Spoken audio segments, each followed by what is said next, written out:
Me corresponde hoy ocuparme del trabajo del antropólogo colombiano Arturo Escobar, por lo menos de su trabajo relacionado con el giro de colonial, lo cual me complace mucho porque es un autor con el que resoné desde el primer momento, seguramente debido al enfoque teórico y metodológico influenciado por la obra de Michel Foucault, muy similar al que yo mismo utilizaba por aquellos años.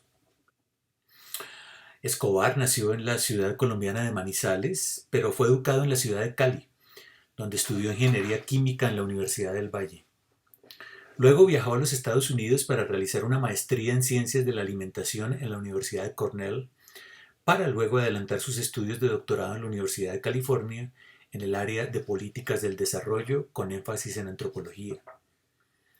Fue allí que conoció la obra de Michel Foucault, a quien tuvo la oportunidad de escuchar en uno de aquellos cursos al final de su vida, en los que el filósofo francés presentaba sus investigaciones sobre la estética de la existencia en el mundo grecorromano y cristiano. Escobar se convirtió desde entonces en un gran admirador de la obra de Foucault, y esta obra orientó sus investigaciones y sus cursos en la Universidad de California en Santa Cruz, en el Smith College y en la Universidad de Massachusetts, así como en la Universidad de Carolina del Norte, donde Escobar se desempeñó como profesor. Su trabajo tuvo gran influencia también en Colombia, desde finales de la década de 1990 y comienzos del siglo XXI, tanto a nivel de los movimientos negros en la región del Cauca, como a nivel de la investigación académica en el Instituto Colombiano de Antropología e Historia. Voy a dedicar 3 videos a la obra de Escobar. Los 2 primeros centrados en su libro inicial La invención del tercer mundo, de 1996, a mi juicio su obra más importante, aunque también tendré muy en cuenta su libro El final del salvaje, publicado por el Instituto Colombiano de Antropología e Historia en el año de 1999. Luego haré un tercer video en el que analizaré su obra más reciente. Pero por el momento voy a comenzar con un análisis breve del libro La invención del tercer mundo, construcción y deconstrucción del desarrollo, publicado en Bogotá por la editorial Norma, eh, que en realidad es un artefacto Foucaultiano, este libro, en el mejor sentido de la palabra, como veremos a continuación. Propone una consideración del problema del desarrollo del tercer mundo, pero utilizando un enfoque muy diferente al de la teoría de la dependencia, que como ya dijimos, marcó decisivamente el trabajo de sociólogos como Aníbal Quijano, Ramón Grossfogel o Edgardo Lander, e incluso de filósofos como Dussel. Escobar propone una lectura que es crítica del desarrollismo, pero que apela a un instrumentario crítico que no viene del marxismo, sino del postestructuralismo francés, corriente que era vista en aquellos días con sospecha por parte de los autores de la línea dura del pensamiento decolonial. En el prefacio al libro dice Escobar lo siguiente, cito: "El enfoque del libro es postestructuralista, en el sentido de que parte del reconocimiento de la importancia de las dinámicas de discurso y poder en la creación de la realidad social y en todo estudio de la cultura". Fin de cita, página 14.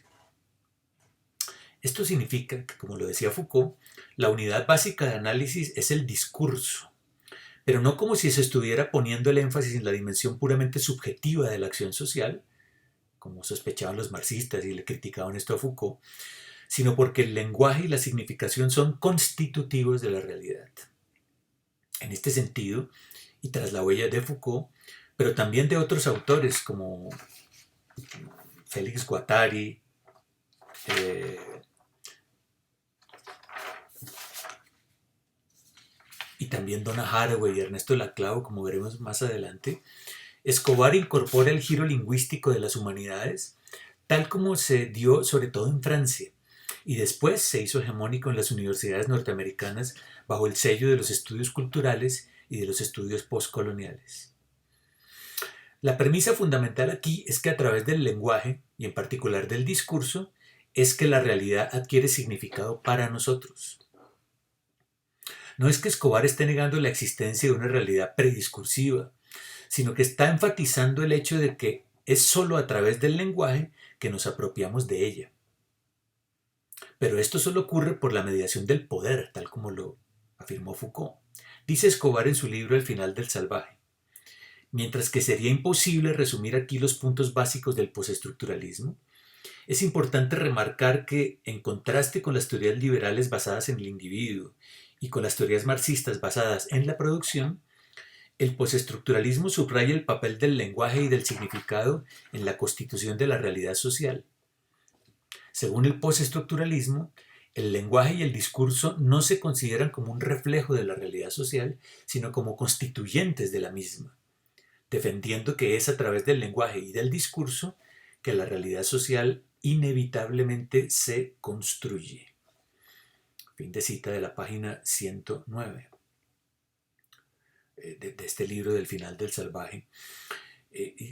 Queda claro con esto que la tesis de Escobar no es que la realidad social sea un producto del discurso, esta es una tesis textualista que Escobar rechaza, sino que el sentido de la realidad es organizado a través del discurso, que es algo muy diferente. Ahora bien, y aquí entra el elemento propiamente Foucaultiano del análisis, dado que el significado de la realidad no puede ser fijado prediscursivamente y de modo permanente, el discurso es el medio que nos permite otorgar un significado parcial que debe competir permanentemente con otros discursos. Hablamos, por tanto, aquí de la lucha por el control del significado, lo cual quiere decir que el discurso tiene necesariamente una dimensión política. Dice Escobar, cito, no es acertado decir que el postestructuralismo, al enfocarse en el discurso, hace imposible la acción política y los juicios de valor. Todo lo contrario. Cambiar la economía política de la verdad que subyace a toda construcción social equivale a modificar la realidad misma, pues implica la transformación de prácticas concretas de hacer y conocer, de significar y de usar. Fin de cita de la página 21 del libro El final del salvaje.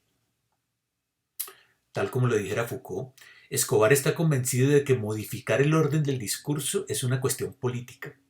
Forma parte de la política de la teoría, como lo dijera también Stuart Hall. Un cambio en el orden del discurso no supone simplemente la introducción de nuevas ideas, sino la transformación de una práctica, pues estas, las prácticas, se organizan en torno a unas ciertas convenciones lingüísticas, un cierto modo de relacionar las palabras con las cosas. El orden del discurso viene ligado entonces con ciertas reglas que presiden el significado de las prácticas. Entonces, cambiar el orden del discurso no es algo que ocurre solo en el nivel del pensamiento, sino a nivel de las prácticas históricas.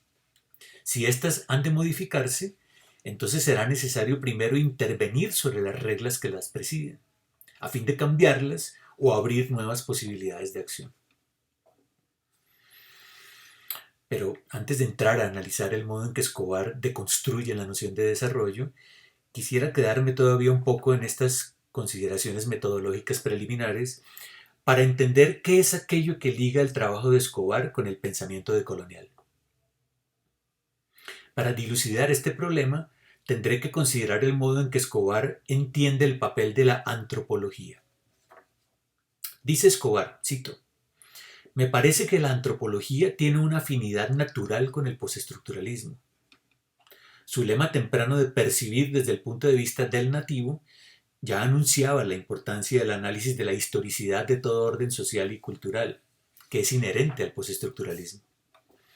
No da por sentadas la cultura y la identidad, sino que se pregunta por los procesos que devienen en identidades y culturas particulares, en relación con prácticas de todo tipo y con formas de conocimiento y poder. Me atrevería a decir incluso que el parentesco de la antropología y del postestructuralismo surge de la importancia que tiene para ambos la significación como elemento esencial, como el elemento esencial de la vida misma. Fin de cita, página 23 del libro El final del salvaje. ¿Qué quiere decir Escobar con todo esto? Básicamente que una vez desaparecido el salvaje, aquel otro de Occidente que la antropología tomó en el siglo XIX como su objeto de estudio, ahora la antropología debe dirigir su mirada hacia Occidente mismo para mostrar su historicidad. Citando a Paul Rabinoff, que era su colega filósofo de la Universidad de California, dice Escobar lo siguiente, cito, necesitamos antropologizar a Occidente, mostrar lo exótico de su construcción de la realidad, enfatizar aquellos ámbitos tomados comúnmente como universales. Esto incluye la epistemología y la economía. Hacerlos ver tan peculiares históricamente como sea posible. Mostrar cómo sus pretensiones de verdad están ligadas a prácticas sociales y por tanto se han convertido en fuerzas efectivas dentro del mundo social. Fin de cita de la página 45 y más adelante agrega, cito, la antropología de la modernidad se apoyaría en aproximaciones etnográficas, que ven las formas sociales como el resultado de prácticas históricas que combinan conocimiento y poder. Buscaría, la antropología de la modernidad, estudiar cómo los reclamos de verdad están relacionados con prácticas y símbolos que producen y regulan la vida en sociedad. Fin de cita del libro El final del salvaje.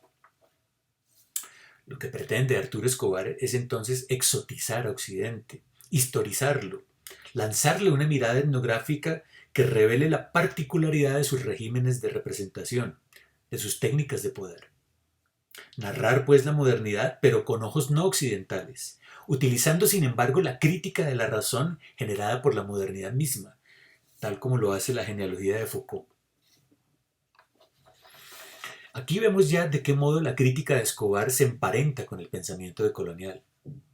Al igual que Dussel y Quijano, Escobar busca provincializar a Europa, es decir, poner entre corchetes su halo de universalidad para observarla como una particularidad histórica más. Se trata, por tanto, de devolver la mirada a Occidente, revirtiendo el horizonte moderno de la antropología. Si en el siglo XIX esta nació como una ciencia de lo no occidental, de lo salvaje, de lo primitivo, ahora su mirada se dirige hacia Occidente para mostrar lo exótico de su cultura. De modo que el mandato etnográfico de la antropología de la modernidad es desnaturalizar lo occidental y enfatizar su carácter local. En el primer capítulo de La invención del tercer mundo, Escobar menciona directamente las teorías poscoloniales de Said, Baba, Spivak, Mudimbe, Mitchell y Mohanty, quienes, según él, cito, han abierto nuevas formas de pensamiento acerca de las representaciones del tercer mundo.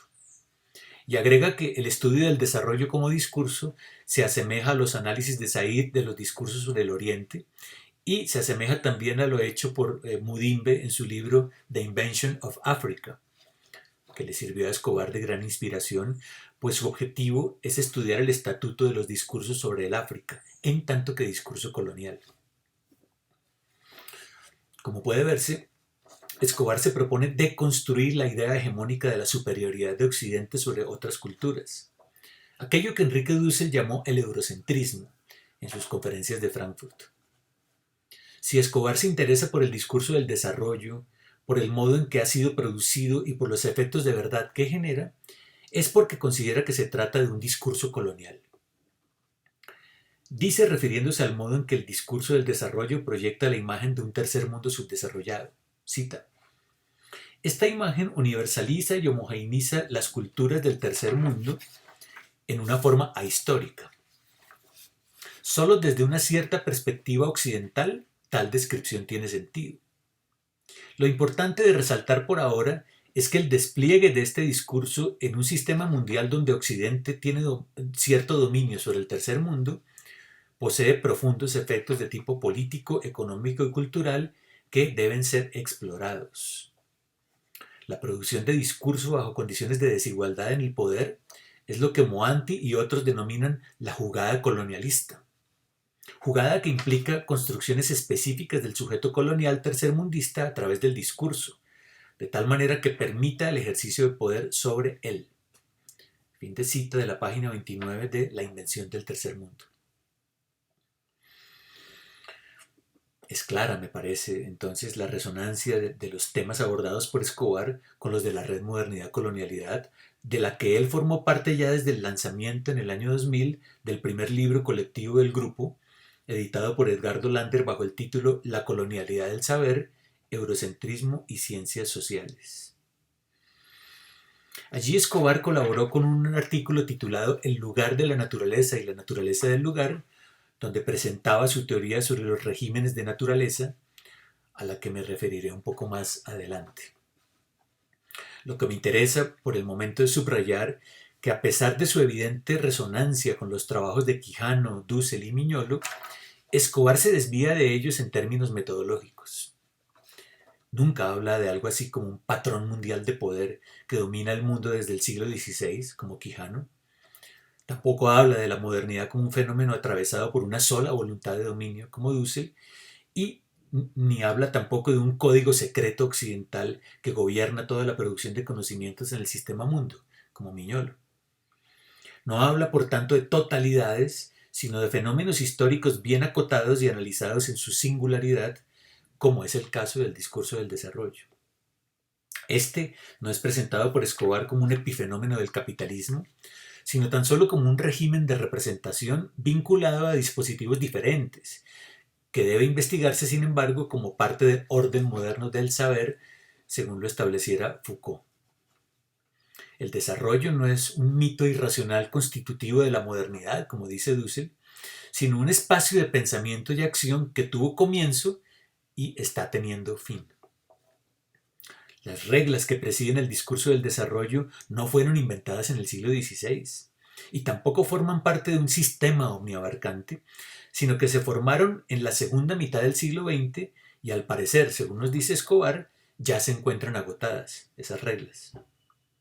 Lo que le interesa a Escobar no es, por tanto, develar el código secreto de la modernidad, sino tan solo mostrar la política de la verdad generada por el discurso del desarrollo en los años posteriores a la Segunda Guerra Mundial. De hecho, la intención de Escobar no es, al menos por aquellos años, buscar alternativas a la modernidad, como dicen Miñolo y Dussel, sino buscar modernidades alternativas, eso sí, más allá del capitalismo. Cito: si es cierto que el posdesarrollo y las formas no capitalistas y de modernidad alternativa se encuentran siempre en procesos de formación, cabe la esperanza de que puedan llegar a constituir nuevos fundamentos para su renacimiento y para una rearticulación significativa de la subjetividad y de la alteridad en sus dimensiones económica, cultural y ecológica. Cita de la página 128 de El final del salvaje. Una modernidad no capitalista ni eurocéntrica es lo que plantea entonces Escobar, de la mano de los movimientos sociales, que a su juicio pueden ser vistos como un dispositivo que nutre modernidades alternativas. Página 145. Antes pues que buscar un desprendimiento de la modernidad como un todo, tal como sugiere Miñolo, Escobar busca realizar la razón crítica de la modernidad, pero de la mano de los movimientos sociales negros e indígenas, tal como veremos a continuación.